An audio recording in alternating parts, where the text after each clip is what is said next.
I was just a simple carpenter, until they hurt my family. My world was built of oak and iron, of sawdust and sweat. The scent of fresh-cut pine was my perfume, the solid weight of a hammer in my hand my purpose. Kalen was a carpenter just like my father and his father before him. My workshop, the oak and iron, wasn't just a business. It was my soul, standing on the land my family had nurtured for 3 generations. Every custom table I crafted, every bookshelf I fitted by hand, felt like a new branch on a very old tree. My wife Anya would bring me lemonade, her smile brighter than any polish I could apply. Our daughter Lily had her own small workbench where she'd build alongside me. Life wasn't about wealth. It was about the solid, satisfying thud of a joint fitting perfectly. I believed my legacy was as immovable as the ancient oak that shaded our home. I was a simple man, and I was deeply, foolishly happy. I didn't know then that the strongest wood can be rotten at its core, and the most trusted hands can hold the sharpest knife. The first sign of termites came in the form of a suit. Silas Vancorp, a developer with a smile as polished as his shoes, started showing up. "Kalen, that's a beautiful piece," he'd say, running a hand over a dining table I'd spent a month on. "But this land, it's wasted on a workshop. I'm building a future here, a community. Vancorp Heights." His offers were obscene amounts of money. I refused every time. "This isn't for sale, Mr. Vancorp. It's my daughter's inheritance." His smile never faltered, but his eyes would turn cold for a split second. My younger brother, Jareth, who handled our books and client billing, would get agitated. "Just hear him out, Kale. Think of the security for Anya and Lily." But I stood firm. The land was our anchor. I didn't realize Jareth was already secretly cutting the rope. Jareth was always the charmer, the talker. I was the quiet craftsman. We were a good team, or so I thought. He started planting seeds of doubt. "The big box stores are killing our margins, Kale. We need to expand, diversify." He talked about taking out loans, incorporating. I hated the paperwork, the legalese. "You just focus on the art, brother. Let me handle the boring stuff." That's my job. One evening, he laid a document on my workbench. "It's just a formality, updates our partnership structure, makes us both official owners of the business entity. It'll give us more leverage against guys like Vancorp." He appealed to my love for him, to my trust. It's what Dad would have wanted, to see us as true partners. With a proud heart, I signed without truly reading it, my pen scratching a line that would become a chasm. It happened on a Tuesday. I was finishing a rocking chair for Lily when an official-looking car pulled up. Jareth got out, followed by a man in a suit I didn't recognize. "Kalen, we need to talk," Jareth said, his voice strangely formal. In my own kitchen with Anya and Lily watching, he explained. The business was insolvent. There were debts I knew nothing about. The only way out was to liquidate the assets, the land. "I'm sorry, Kale, but I had to sign the papers with Vancorp. The partnership agreement gave me the authority." I felt the world tilt. "What papers? What authority?" I stammered. The document I'd signed wasn't a partnership update. It was a property transfer into a shared ownership with a clause that gave him power to sell in a financial crisis. He had manufactured the crisis. My own brother had sold our home out from under us. The humiliation was a physical sickness. We were given 30 days. Anya cried for a week, her sobs a soundtrack to my shattered heart. Lily didn't understand why she had to leave her treehouse, her room, her life. The day the moving truck left, I stood in the empty workshop. Vancorp's crew was already putting up a fence. Jareth had the gall to show up. "It's just business, Kalen. You'll thank me one day. You were always too sentimental for your own good." He looked at my calloused hands. "You're just a carpenter. What did you expect?" I didn't hit him. I just stared, memorizing the face of the stranger who had once been my brother. The rage in my chest was so cold it burned. We landed in a cramped, damp apartment on the wrong side of town. The noise was constant, sirens, shouting, the thud of bass from neighboring units. It was a world away from the quiet peace of our land. Anya tried to hold us together, but the loss was a poison. The argument started small at first, then escalating. "You trusted him. You signed everything he put in front of you," she'd scream, her face contorted in a pain I had caused. I had no defense. I was a fool. The final blow came when she packed her bags. "I can't, Kaylin, I can't watch you fade away in this place. I can't let Lily grow up here." She left. I sat on the floor of that empty apartment, a hollowed-out shell of a man. I had lost everything. In the silence of that awful apartment, I opened my father's old tool chest. It was the one thing I'd kept, the smell of oil and old wood, a ghost from a better life. Beneath the chisels and planes, I found his journal. It wasn't a diary of events, but of philosophy. "A warped board can't be forced straight," he had written. "You must find the pressure point and apply steady, patient force.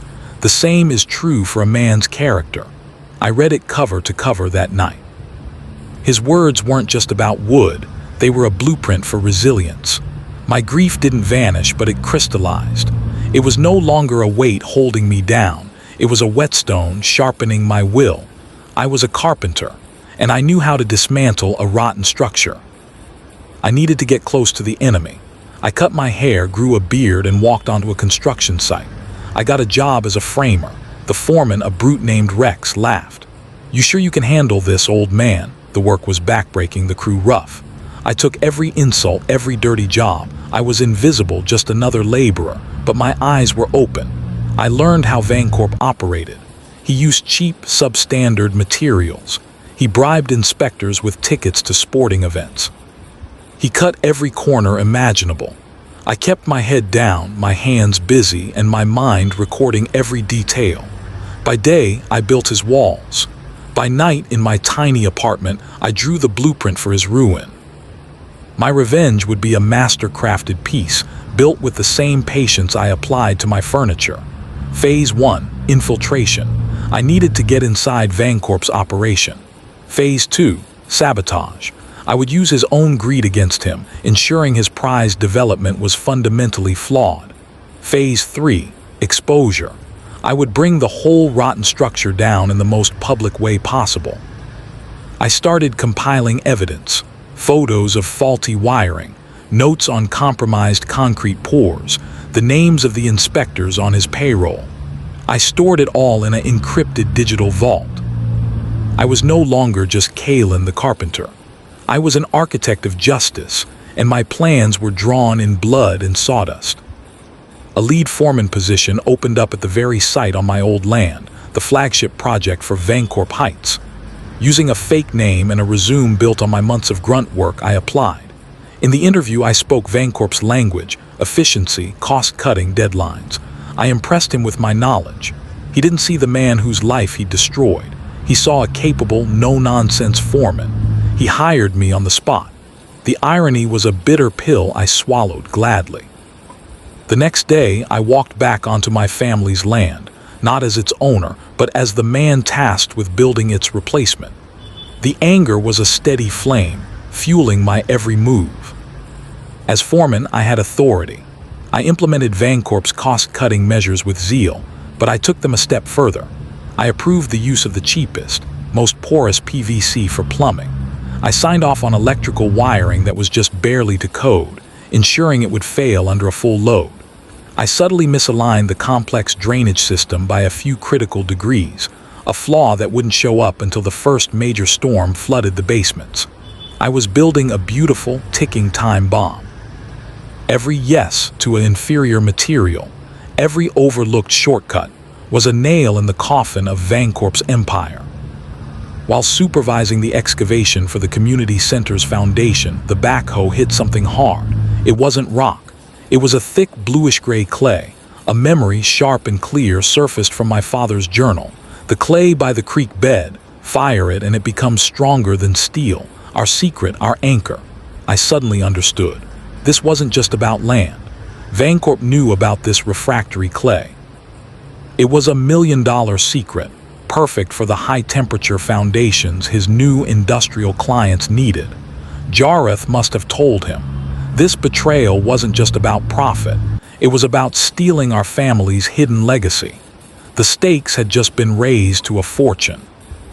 I couldn't expose the clay yet. First, I needed to weaken the giant. I compiled a dossier of Vancorp's corruption, the bribes, the safety violations, the environmental corner-cutting. I created an anonymous email account and sent it to a tenacious investigative journalist at the city's leading newspaper, along with a local councilwoman known for her integrity. I was a ghost in the machine, and I had just introduced a virus. A week later, a small article appeared, hinting at a major investigation into local development practices. I saw the first flicker of panic in Bancorp's eyes. The foundation was cracking. My mission had given me a purpose I'd thought was lost. I reached out to Anya. I didn't beg. I told her I was fighting. I told her I was sorry and that I was becoming a man she and Lily could be proud of again. I sent pictures of Lily's tree still standing in a corner of the site I'd protected. Slowly, carefully, we started talking. She let me have video calls with Lily. Seeing my daughter's face was like sunlight after a long, dark winter. They were my why. They were the reason I couldn't fail. The pressure was working. Jareth, who had been living large, started to look frayed. I heard through the grapevine that Bancorp was freezing him out, delaying his payout. I cornered Jareth in a quiet bar. He was a mess. "He's cheating me, Kale, after all I did for him." I didn't offer sympathy. I showed him a photo on my phone, the excavated clay pit. "He didn't need you for the land, Jareth. He needed you for this. And now he has it. You're useless to him." The realization dawned on his face. He was just another disposable tool. Bancorp, ever the showman, decided to host a topping-out gala to celebrate the project's milestone. It was to be a lavish event at the site, with investors, politicians, and the press. It was the perfect stage. I was put in charge of the rustic chic decor, a cruel joke I embraced. I built the podium myself. I ensured the AV system was flawless. I was preparing the stage for my own performance, and every nail I hammered felt like a promise of vengeance.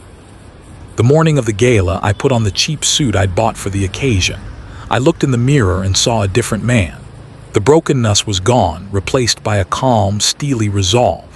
The grief had been sanded away, revealing a core of hardened will. I drove to the site, now strung with fairy lights and filled with the sounds of a string quartet. They were celebrating on my family's grave. Tonight, I was the one who would conduct the funeral. Bancorp took the podium I had built. He spoke of vision, community, and legacy. The hypocrisy was so thick it choked the air. The crowd, filled with the same people who had turned a blind eye to my ruin, applauded. I waited. I let him reach his crescendo. As the applause began to die down, I started walking. I moved through the crowd, my eyes locked on him. I saw the moment he recognized me, not as his foreman, but as the man he had destroyed. Confusion, then dawning horror. I stepped onto the stage and took the microphone from his limp hand. "Mr. Bancorp speaks of legacy," I began, my voice calm and clear, echoing across the land that was once mine. The crowd fell silent, intrigued. "He built his on a foundation of lies, theft, and the betrayal of a brother." I turned to the audience. "My name is Kalen. This was my home." I nodded to my contact at the AV booth. The screen behind me lit up with the forged contract, the photos of faulty construction, and the bank records of the bribes. The crowd gasped. I continued, my voice gaining power. But it wasn't just about the land, it was about this. I displayed the page from my father's journal about the clay, then a photo of the massive excavation. "This refractory clay is worth a fortune. My brother sold that secret, and Mr. Bancorp planned to mine it, leaving this community built on a literal and figurative sinkhole." I looked directly at Jareth, who was trying to shrink into his seat. "You sold our family's anchor for a handful of magic beans." The event erupted into chaos. Journalists scrambled. Investors were on their phones. Bancorp was screaming, "He's lying, he's a disgruntled employee." But his protests were swallowed by the uproar. Security moved toward me, but I wasn't finished. I spoke directly into the microphone, my final nail. "To every buyer here tonight, get an independent inspection. The plumbing will fail. The wiring is a fire hazard. The drainage will flood your basements. I know. I built it that way." I dropped the microphone. It hit the stage with a deafening thud. The sound of their ruined empire was the sweetest music I'd ever heard. The collapse was swift and total. The newspaper ran a front-page exposé. The DA launched investigations for fraud, corruption, and environmental violations. Bancorp's company stock plummeted, and he faced an avalanche of lawsuits from buyers and investors. The bank foreclosed on the entire, now toxic, Bancorp Heights project. Jareth was left with nothing, exposed as a traitor to his family and a pawn who had been played. The legal system, now armed with my evidence, moved to return my property to me. Justice, though delayed, was finally being served. The day I got the keys back, I walked through the empty shell of my old workshop.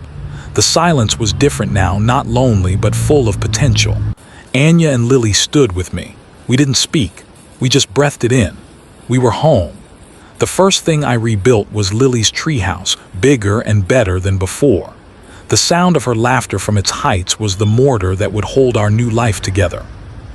I didn't just reopen the oak and iron. I founded the Anchor Project, a nonprofit that taught carpentry and construction skills to at-risk youth. We used the land and the secret clay to build a future for others, not to line a greedy man's pockets.